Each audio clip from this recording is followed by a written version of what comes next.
Welcome back to Pelangi 21.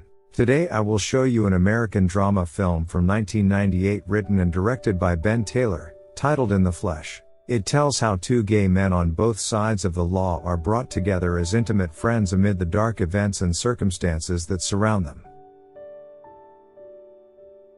A police detective, Philip, is assigned to go undercover to catch a drug ring operating in Blue Boy, a gay bar and brothel. There he meets many gay men who seduce him, but he is not interested in them. The only man that attracts him is Oliver, who is dancing to the music from the jukebox while occasionally shedding tears. But when Oliver sees him and offers to have sex, Philip refuses. Oliver is a young man who works in a music store during the day, but at night, he works at Blue Boy and offers his body, because he has to take care of his sister Lisa, who suffers from drug addiction.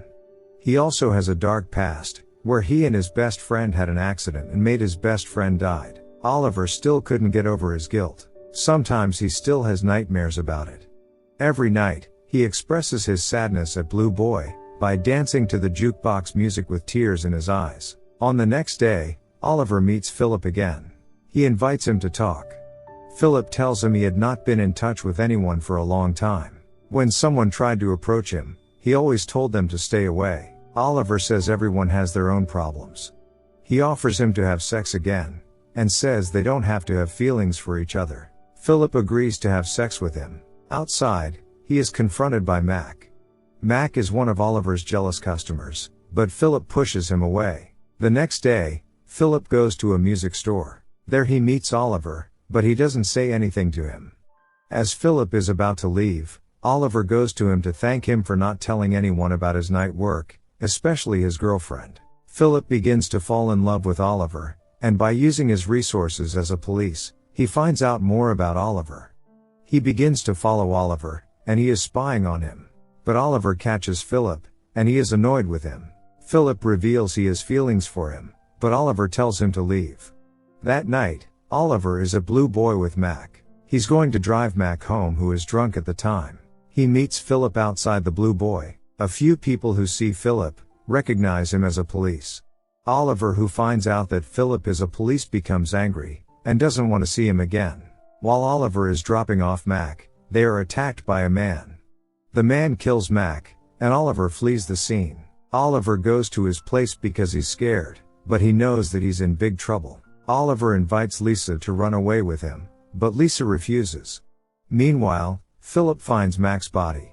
He realizes that Oliver is the last person with Mac. The next day, Philip tries to go see Oliver. He asks about what happened last night. Oliver is telling the truth that he didn't kill him. Last night, he was just scared and ran away from the scene. He says the man who killed Mac was wearing a black jacket, headgear and green watch. Philip believes him and convinces him to turn himself in, so he can be a witness rather than a suspect. After that, Oliver meets his girlfriend, and convinces her if someone asks about him, she has to answer that Oliver was with her all night. His girlfriend realizes the news she read was true. She breaks up with him, because she doesn't want to get involved. Later on, Oliver visits the Blue Boy and convinces the bartender to testify that he is innocent. The bartender refuses, and tells Oliver not to visit Blue Boy again. Finally, Oliver turns himself into the police. Philip goes to see Oliver in prison.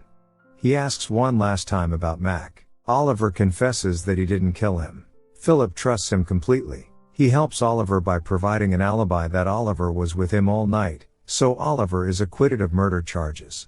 Oliver returns to his place, and the landlord tells him to move in a week, because she doesn't want to get into trouble with Oliver. Oliver is forced to find a new place, and Philip offers his help and a place to stay. That night, Oliver can't sleep and he comes to Philip's room. He feels that he owes him, and offers him sex. Philip refuses and saying that he really wants to help Oliver, not because he wants something in return. The next day, the police chief scolds Philip for protecting Oliver. She says Philip shouldn't give up his reputation to protect a murder suspect. Philip admits he has feelings for Oliver.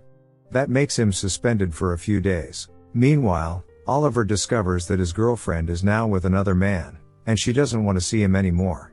Oliver meets Philip and they spend time together. Oliver begins to open up to Philip, and he tells him about his past. Oliver says that he and his best friend were drunk at the time, and it was Oliver who was driving. When the accident happened, he purposely moved his friend's body into the driver's seat so he wouldn't get into trouble. Philip listens to his story, and he tries to comfort him. Since then, Philip and Oliver's relationship is getting closer. One day, Philip finds Oliver's drugs. Oliver confesses that the drugs are not for him, but for his sister Lisa.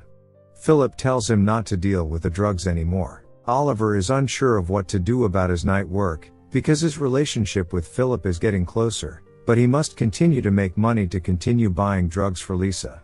Oliver decides to return to work at Blue Boy. Philip, who is spying on Blue Boy, finds Oliver there. Oliver says he has no other choice to make money. Philip invites him to come home with him with saying he loves him. Oliver sadly refuses Philip's offer. Philip then knocks him and takes him home. Philip goes to see the police chief with the information to crack the drug ring at Blue Boy. He plans to have Oliver testify about the drug supplier. Oliver wakes up, and he finds himself handcuffed. He manages to free himself by finding the key in a drawer. He also finds green watch identical to the one Max Killer wore in the drawer. Oliver becomes angry and leaves Philip's apartment. He thinks Philip is involved with Max's murder, and he continues to suspect Philip. Later on, he meets a police named Group, who offers him a ride. Then he notices that Group is wearing green watch as well. He thinks Group is also involved in murder, so Oliver escapes from his car. Meanwhile, Philip returns to his apartment, and finds Oliver has disappeared. He looks at green watch over the message from Oliver. He realizes what Oliver had said all along was the same green watch he had. It was revealed that the police chief had given her entire department the same watch. As Philip is about to alert the police chief, he is attacked from behind by his fellow police officer named Meyer. Meyer knocks Philip out and hangs up the phone. When Philip wakes up, he finds himself handcuffed. Meyer reveals he got involved in the Blue Boy drug ring to earn a lot of money for his retirement. He says Oliver already knows too much about this drug ring. He knows one day Oliver will reveal this secret, so that's why he tried to frame him with the murder of Mac. But his plan is thwarted by Philip, who provides an alibi for Oliver. This time Meyer will frame Oliver by killing Philip, so Philip can't help Oliver anymore. Just as Meyer is about to shoot Philip, Oliver arrives and stops him. But Meyer succeeds in wounding both Philip and Oliver in the struggle that ensues. Meyer is about to kill them both, when he is shot and killed from behind by Group. Oliver meets Philip on the college campus some days later. They talk about what had happened. Philip tests Oliver's reformation by asking him if he remembers his name. Oliver does, and admits that he no longer considers Philip his client. They walk away up the sidewalk together. This film tells the story of two men whose lives collide. Philip is an emotionally reclusive police, who buries himself in his work and pushes anyone close to him. Meanwhile, Oliver is a street hustler who is involved in the death of his best friend. Despite his dark past, Oliver takes care of his only family, the drug-addicted Lisa. Their lives collide when Philip is assigned to investigate the drug ring at the place where Oliver works. They have to work together to build trust while building their relationship, to solve the reason why their lives are being targeted. With a low budget, this film isn't perfect. The script and dialogue are a bit weak, and some of the performances are a bit flat. But this film has an unexpected ending which is quite good. The acting and chemistry built by the actors is good enough for me. This film goes beyond the standard story by showing that everyone has complex issues and secrets that they must hide. But when the secret is revealed, then they must be prepared to bear the consequences. Thanks for watching this video. Make sure to subscribe and turn on notification.